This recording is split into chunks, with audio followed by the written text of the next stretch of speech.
hadap kanan, gerak. Langkah tegap maju, jalan. Selamat sore teman-teman bidang pewartaan.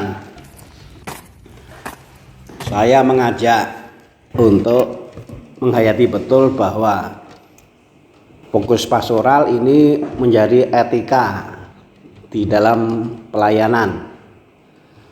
Maka kalau kita itu mengabaikan, itu berarti kita kurang beretika. Itu harus kita hayati betul. Lalu yang kedua, kita harus menghayati secara mendalam. Kalau kita melihat proses, sebenarnya ini bermula dari kegembalaan Bapak Suci Paus Fransiskus. Jadi Bapak Suci Paus Fransiskus itu mengatakan bahwa yang Allah kehendaki terhadap gerejanya di milenium ketiga ini adalah yang berciri sinodal, yang berjalan bersama.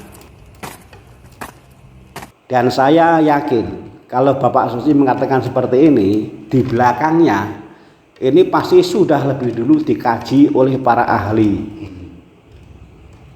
yang melibatkan berbagai macam bidang, entah teologi, entah pastoral, dan seterusnya. Bapak Suci itu kan hanya yang mengatakan, tapi sebelum dikatakan saya yakin itu sudah dikaji baik-baik oleh para ahli. Dan kita bersyukur karena kita itu tidak dilibatkan di sana, karena ilmunya kurang. Kita bersyukur karena apa? Karena hal yang begitu penting, hal yang begitu berarti, itu kemudian hasilnya diberikan kepada kita. Kita menerima jadi. Nah, itu harus kita hayati. Ada perbedaan pemahaman mengenai gereja. Kalau sebelumnya, sebelum Konsili Vatikan kedua itu dikatakan bahwa gereja itu adalah hierarki, yang berarti menekankan siapa berkuasa, siapa yang tidak berkuasa, siapa yang memimpin, siapa yang dipimpin. Jadi perbedaan itu terasa, itu cocok pada zamannya. Lalu kemudian yang dibangun adalah gereja sebagai umat, sebagai sebuah persekutuan, di mana yang berjubah dan yang pakai rok mini, yang pakai sarung, imam dan yang non imam dan awam, ditekankan aspek kesetaraannya. Nggak ada yang lebih mulia, tidak ada yang kurang mulia, semua setara. Duduk sama rendah, bertinggi nggak sama tingginya karena saya paling pendek.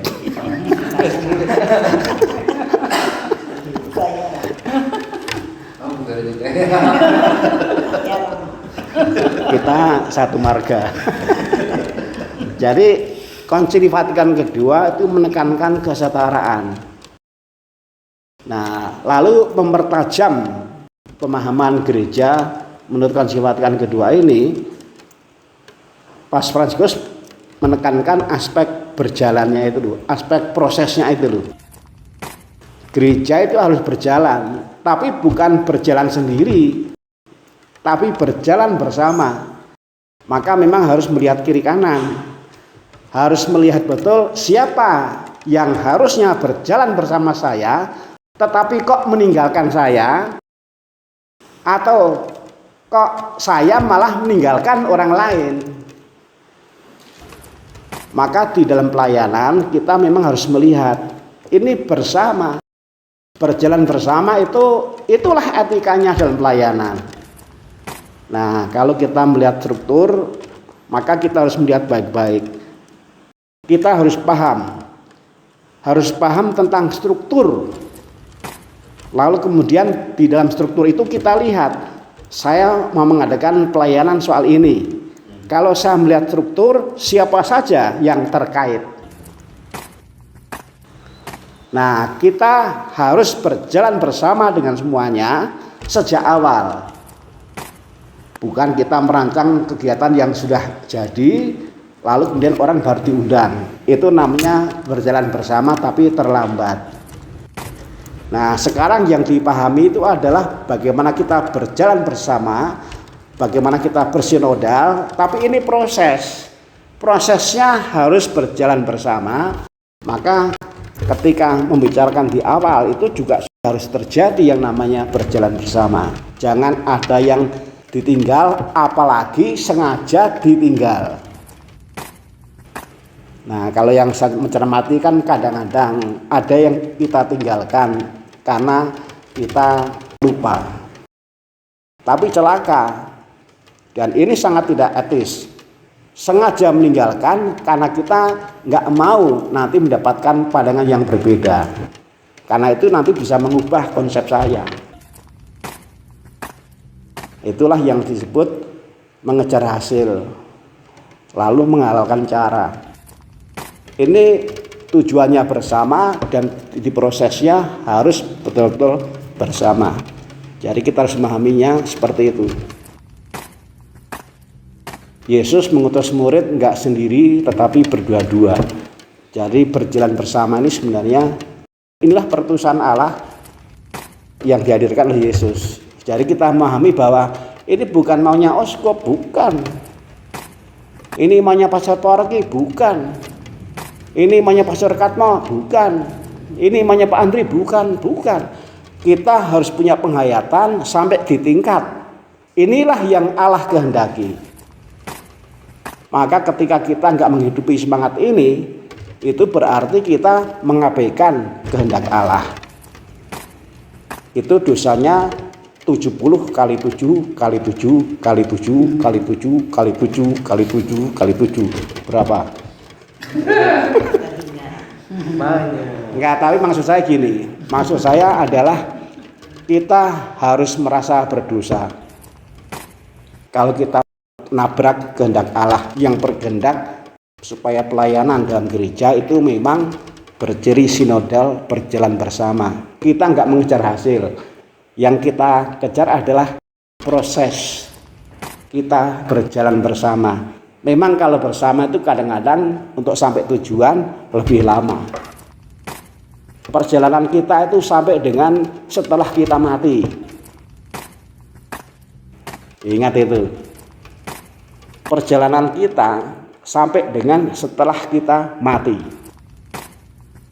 Perjalanan kita itu ke sana.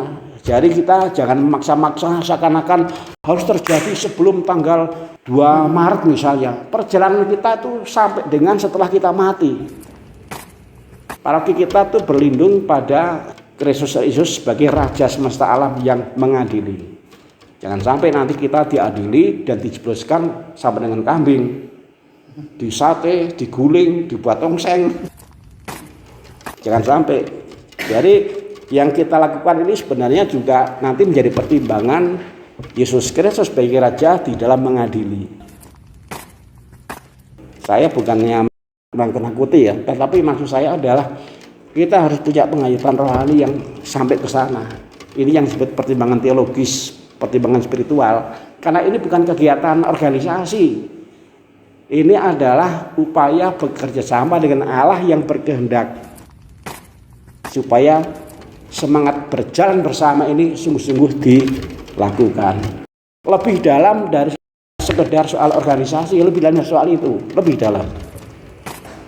Saya senang kan Andri manggut-manggut.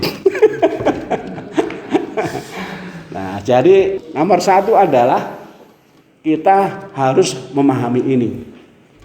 Dan kita harus mengupayakan ini. Ambisi-ambisi pribadi itu nggak penting. Yang penting itu adalah kesediaan kita untuk mewujudkan apa yang Allah kehendaki terhadap gerejanya. Itu lebih penting. Amin. Supaya ini nggak ngantuk. Ini soalnya dianugerahi oleh Tuhan rahmat yang berlimpah dan hal ngantuk.